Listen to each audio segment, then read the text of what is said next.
Piece within is peace without. So நம்ம யாரையும் திருத்தத்துக்கு நமக்கு வர மாட்டோம். ஸோ அன்பின் பரவசத்தில் அதில் அன்புன்னு சொல்ல பாருங்க, அது கட்டுப்பாடற்றது. அன்புன்றது கட்டுப்பாடற்றது.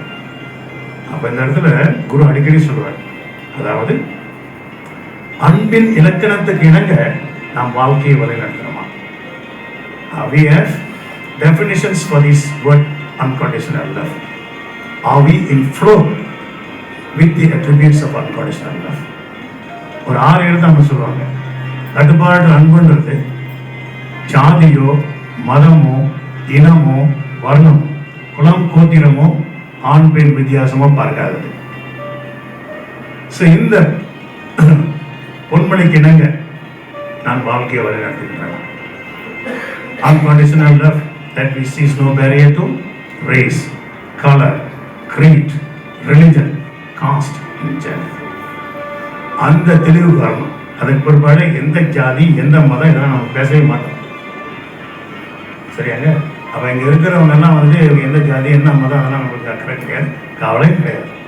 ஒன்றுத்தையும் வீணும் எல்லோரும் ஒரே இடத்துல வந்துருக்குறோம். எங்கே பரம்பொருள்கிட்ட இருந்து அப்போ இறைவனுடைய குழந்தைகள் எல்லாம் ஒன்று தான். சரியாங்க? அந்த நிலைக்கு வரணும். ஸோ அப்போ நம்ம இந்த தியானத்தை பண்ண அந்த தெளிவு கொடுப்பாடு இந்த இலக்கணத்துக்கு இணங்க நான் வாழ்க்கையை நடத்துறேன். அப்போ அந்த கேள்விக்கு ஸோ அந்த கேள்விக்கு பதில் ஆமான்னு வந்ததுனாக்கா மன சலசலப்பு இல்லைன்னு அர்த்தம். Partly clear, there is no block தான் அப்படின்னா. ஏன்னா we talk about mental block, உங்களுக்கு பிளாக் இருந்துருக்கு. ஸோ இந்த இலக்கணத்துக்கு இணங்க நான் வாழ்க்கையை வழிநடத்துகின்றேன்னா ஆமாம்னாக்கா அப்போ பார்ஷல் பிளாக்ஸ். ரெண்டாவது கட்டுப்பாட்டு அன்புன்ற பாருங்க, பிரதிபலனை எதிர்பாராது. பிரதிபலனை எதிர்பாராததுன்னு சொல்லுவோம். பிரதிபலனை எதிர்பாராததுனாக்க நம்ம கடமைகளை முறையாக செய்யணும். யாரும் இருந்து சரி ஏன்னா இப்போ நம்ம எல்லாமே செய்யறதெல்லாம் எதிர்பார்த்துக்கிட்டு தான் நம்ம செஞ்சுக்கிட்டு இருக்கோம். நம்ம இதை செய்யறோம், ஏதாவது நம்ம செய்வாங்க, அந்த எதிர்பார்ப்பு வரும். அது மட்டும் ஆளுங்க யாராவது நமக்கு மற்றவங்க நமக்கு செய்யலாம் மட்டும் இல்லை, நம்ம எந்த செயலாக்கத்தில் இறக்குறோமோ, ஏதோ ஒரு டியூட்டி செய்யறோமோ, ஒரு இலக்கை நோக்கி போறோமோ, அது நிறைவேறதோ இல்லையோ எதிர்பார்ப்பு கூட அப்போ பிரதிபலனை எதிர்பார்க்கறதுக்கு கிடையாது. சொல்லுவோம் பெற்றோர் பிள்ளைகள் கணவன் மனைவி, அப்ப ஏதோ ஒரு எதிர்பார்ப்பு தான் நம்ம என்ன செய்யணும். அப்ப எதிர்பார்த்துக்கிட்டு செஞ்சோம்னாக்கா நிச்சயமா என்ன வரும், ஏமாற்றம் வந்துடும். அப்ப எது செய்தாலும் நான் முறையா செய்ய வேண்டியது செய்யறேன். பிறர் மேல இருந்த அன்புனால நான் செய்யறதான் செஞ்சுக்கிட்டு வரேன். ஆனா எதிர்பார்ப்பு எனக்கு கிடையாது. அந்த இலக்கணத்துக்கு இணங்க நான் வாழ்க்கையை வழி நடத்துறோம் அப்படின்னு சொன்னாக்க அப்போ நமக்கு உள்ளுக்கு தடை இருக்காது, சலசலப்பு இருக்காது, மனமது சண்டை எல்லாம் கைட்லைன்ஸ். அடுத்தது கட்டுப்பாட்டு அன்பு பிறரிடம், அதாவதுங்க கட்டுப்பாட்டு அன்பு அவங்கள வந்து மாற்ற முடியாது, நம்ம யாரையும் மாற்ற முடியாது. அதனால கட்டுப்பாட்டு அன்புன்றது இந்த அடிப்படை சொல்ற பாருங்க, இந்த அடிப்படையில் தான் அந்த பயணம் நம்ம போவோம். கட்டுப்பாட்டு அன்பு அவர் இருக்கும் நிலையை சரியான நிலை. கட்டுப்பாட்டு அன்புன்றது அவர் இருக்கும் நிலையை சரியான நிலையை நம்ம ஏற்றுக்கொள்ளணும். அவங்கள்ட்ட எதையுமே எதிர்பார்க்கறது கிடையாது. அவங்களை மாத்துறதுக்கு முயற்சி பண்ண மாட்டோம், மாத்துறதுக்கு முயற்சி பண்ண மாட்டோம். ஏற்றுக்கிட்டு நம்ம என்ன செய்யணுமோ அதை முறையை செய்யிட்டே மாறுறாங்களோ இல்லையோ அதை பிற்பாடு பார்த்துக்கணும். அதை பத்தி நமக்கு கவலை இல்லை, என்ன செய்யணுமோ அதை மட்டும் செய்யணும். ஸோ கட்டுப்பாட்டு அன்புன்றது அவர் இருக்கும் நிலையை செய்யறாங்க.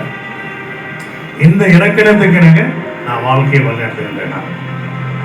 ஆமாம்னு பதில் வந்தேனாக்கா அப்போ மனம் வந்து சென்னை, அப்போ உள்ளுக்கு கிளியரா இருக்குன்னா. அடுத்தது கட்டுப்பாட்டு அன்பு பிறரிடம் நல்லதை பார்க்க முடியுதா அவங்களால.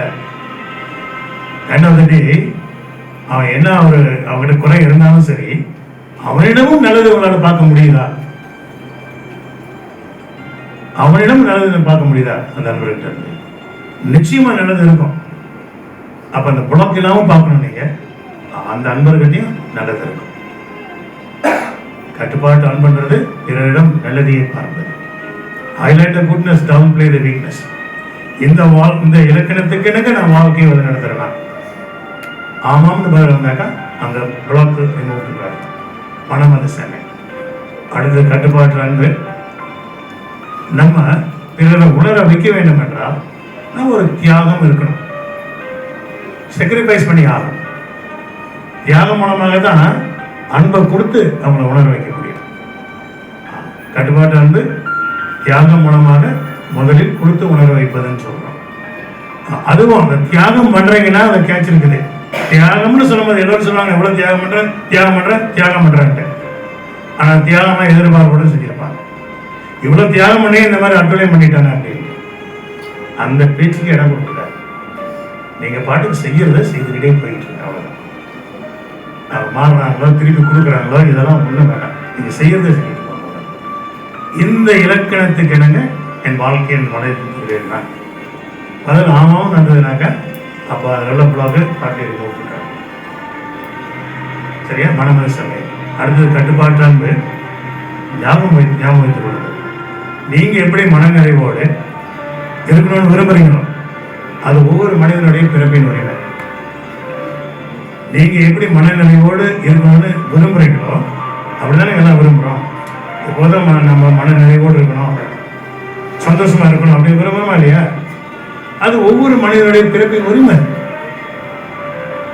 சரி, பிறருடைய வேதனையில பிறர் வேதனை அடைந்து அவங்க கஷ்டப்படுறதுல நம்ம சந்தோஷம் அடையிறதில்ல. அது உண்மையான சந்தோஷம் அல்ல. சரி, அந்த வைப்ரேஷன் சரியா இருக்காது. அதனால நம்ம எப்போதும் என்ன கேள்வி கேட்கணும், நான் எப்படி மனநிலையோடு இருக்க விரும்புகிறேனோ அதுபோல் தான் என்னோட சம்பந்தப்பட்ட தரப்பினரும் அந்த மனநிலையோடு வாழ்க்கை வாழணும். அதுக்கு நான் என்ன செய்யணும்? உங்களோட சம்மந்தப்பட்டவங்க இருக்கிறாங்களா அவங்க. அப்ப நம்ம கேட்கக்கூடிய கேள்வி ஒரு போட்டியிலும் பேசுறது, நான் என்ன செய்தால் என்னோட சம்மந்தப்பட்ட தரப்பினர் நான் சந்தோஷப்படுத்த முடியும். கேள்வி என்னங்க போட்டியிலும் கொஸ்டின், நான் என்ன செய்தால் என்னோட சம்பந்தப்பட்ட தரப்பினரை நான் சந்தோஷப்படுத்த முடியும். இந்த கேள்வியை கேட்கறதுக்கு பக்குவம் இருக்கணும். கேள்வி கேட்கறது சிம்பிள் தான். அது பக்குவமோட கேட்டோம்னா அவன் மனது வந்துட்டு தர்மம் உணர்ந்துகிட்டே கேட்கிறான் அர்த்தம். மனது சலசலப்பு இல்லை. நான் என்ன செய்தால் என்னோட சம்பந்தப்பட்ட தரப்பினர் நான் சந்தோஷப்படுத்த வேண்டும் என்ற அந்த முக்கியமான கேள்வி கேட்டால் மனசாட்சியை பதில் சொல்லும். என்ன பதில் கொடுக்கும் தெரியுமா? விட்டு கொடுக்கும் தன்மை, அனுசரிக்கும் தன்மை, தியாக மனப்பான். இதான் பதில். அப்ப நீங்க அந்த வேலையை செஞ்சுக்கிட்டே போயிருக்கலாம். கணவன் மனைவி எடுத்துக்கிட்டாக்கா கணவன் கேட்கக்கூடிய கேள்வி, நான் என்ன செய்தால் என் மனைவியை நான் சந்தோஷப்படுத்த முடியும். மனைவி கேட்கக்கூடிய கேள்வி லைக்வைஸ், நான் என்ன செய்தால் என் கணவனை நான் சந்தோஷப்படுத்த முடியும். இந்த கேள்வி மனசாட்சி நேரமா கேட்கறதுக்கு அனகாத தியானம் செஞ்சுட்டு இருக்கோம். அப்போ பதில் வரும். விட்டு கொடுக்கும் தன்மை, அனுசரிக்கும் தன்மை, தியாகம் பண்ணலாம். சரி, அடுத்ததுதான் கட்டுப்பாட்டு அன்பு. மன்னிப்பதும் மறப்பதும். கட்டுப்பாடற்ற அன்பு, மன்னிப்பதும் மறப்பதும். இன்றைக்கு ஏன் நம்மளால மன்னிக்க முடியாம கல் நிச்சயத்தோட நம்ம இருக்கிறோம் அப்படின்னாக்கா அவங்க என்னமோ தப்பு பண்ணிவிட்டாங்க அப்படின்ட்டு. யாரு தான் தப்பு பண்ணாம இருக்க முடியும்? தவறு செய்யாம இருக்க முடியும்? புரியுதாங்க? தப்பு செய்யறது, தவறு செய்யறது மனிதனுடைய இயல்பு. நீங்க யாரையாவது ஒரு ஆளை கொண்டு நிறுத்துங்க, தப்பு செய்யாதவங்க இருக்கிறாங்க, தவறு செய்யாத இருக்கிறாங்க. நோ எக்ஸெப்ஷன், எல்லாரும் செஞ்சுதான் ஆகணும். ஏன்னா நாட்டுக்கு மேடையில் இது நீதி அப்படி. அதனால இந்த கட்டுப்பாட்டு அன்பு நடக்கிறது மன்னிப்போம் மறப்போம். தப்பு செய்யறது, தவறு செய்யறது மனிதனுடைய இயல்பு. ஆனா மன்னித்து விடுவது தெய்வீகம். அந்த தெய்வீகத்தை நம்ம உணர்ந்தோம்னா, தர்மத்தை உணர்ந்தோம்னாக்க மன்னிக்கிறது அந்த தெய்வீகத்துல தன்மையில அடங்கிடுச்சு. மன்னிக்கிறது அடங்கிடுச்சு. ஆனா அந்த நுட்பத்தை நம்ம கடைப்பிடிக்கணும். அந்த தியானத்தை பண்ணணும் அழகாதால. அப்ப மன்னிக்கிறது இயல்பாகவே வரணும். யாரையும் நம்ம எனர்ஜி சத்து விரயமாகிற மாதிரி நம்ம பார்த்துக்க மாட்டோம். எல்லோரும் தப்பு தவறு உட்பட்டுதான் வரையும் நடத்தணும். நீங்க யாரை நீங்க விரோதமா கொள்றீங்களோ, அவன் தவறு செஞ்சுட்டாங்க, தப்பு செஞ்சுட்டாங்கன்னு சொல்றீங்களோ, அந்த நண்பரை போய் நம்ம விசாரிச்சோம்னா அவர் உங்களை பத்தி ஒரு பெரிய லிஸ்ட் போட்டு வச்சிருக்காங்க. இது விஷஸ் சர்க்கிள் இப்படி போயிருந்தா. அதனால அவர் இருக்கும் நிலையை சரியான ஏற்றுக்கொண்டு மன்னிக்கக்கூடிய பக்குவம் வரணும். அதுக்கு தான் இந்த தர்மத்தை உணரணும். அதில் மன்னிக்கிறது அடங்கிடுச்சு.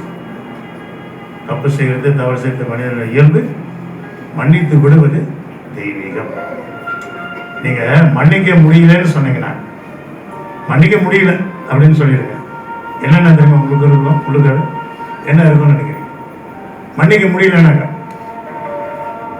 குற்றம் காணல் இருக்கும்ல, கோபம் இருக்குமா, வெறுப்பு இருக்கும், பகைமை இருக்கும், சந்தேகம் இருக்கும், வேதனை இருக்கும், கல் நெஞ்சம் இருக்கும், பழி வாங்குற எண்ணம் இருக்கும். மன்னிக்க முடியலன்னு சொல்லிட்டாங்க. இப்போ சொன்னா பாருங்க, இந்த அரக்கர் குணங்கள் கொடூரமானது. Crux of the mental block. சத்தெல்லாம் உறிஞ்சி எடுத்துடும் அப்படியே. ரொம்ப பேருக்கு பாருங்க, இந்த மன்னிக்க முடியலன்னு சொல்லிவிட்டு அவ்வளோ வெறுப்பு கொடுத்து வச்சுட்டு இருப்பாங்க. வெறுப்புன்றது என்ன? நீங்க பாசானத்தை குடிச்சிட்டீங்க, பாய்சனை குடிச்சிட்ட மாதிரி. நெல்சன் மண்டேலாவுடைய கேப்சன்.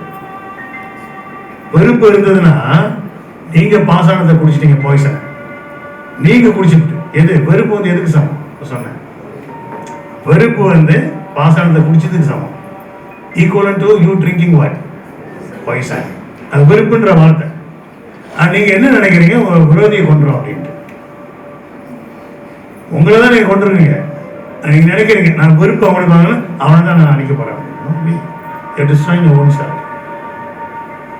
அதான் மன்னிப்பது வந்து அது உன்னதமான உகந்த ஒரு கருவியாகும். ஏன்னா மன்னிக்க முடிந்ததுன்னு சொன்னாக்க, மன்னிக்க தெரிந்த மனிதனின் உள்ளம் மாணிக்க குவியலாம். மன்னிக்க தெரிந்த மனிதனின் உள்ளம் மாணிக்க குவியலாம். அந்த மாணிக்கம்ன்றதான் தெய்வீகம். அதை உணர முடியுது நமக்கு. அதான் மாணிக்க கோயில்னு சொல்லிட்டாங்க பாடல். ஸோ அந்த நிலைக்கு வந்தீங்கன்னாக்கா உள்ளுக்கு புலாக்கெல்லாம் வெளியாயிடுது.